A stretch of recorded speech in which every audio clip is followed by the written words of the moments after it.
жанар айжанова жаққан. жұлдызды клининг қызметкері жан сырын ақтарды. дауысы мен түрі маған табыс әкеледі. қазақ эстрадасындағы көптеген жұлдыздарға қызмет көрсетіп, үй тазалығын сақтауға қолғабыс етіп жүрген жас жігіт 20-дан енді асқан Нұрхан Жеңісбекұлы. Клин хаус деп аталатын компания ашып, өнер адамдарының үйін тазалап берумен айналысады. оған қоса әлеуметтік желіде қызықты вайн түсіріп танымал болған.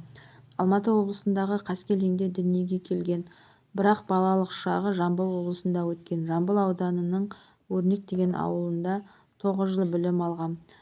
Тараз қаласындағы политехника колледжін тәмамдаған. оқуын ойдағыдай бітіріп, клининг саласын зерттеген.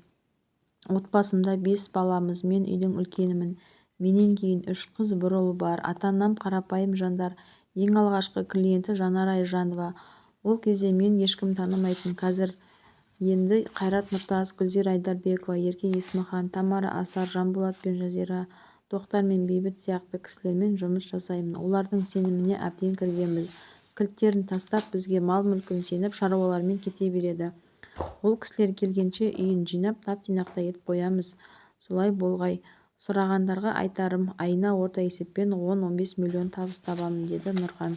Талай әншіден сыйлық алып, талай ризашылығын білдіріп, дастарханнан дәм ұсынады. Бәріне ризамын, дейді Нұрхан Жеңісбекұлы.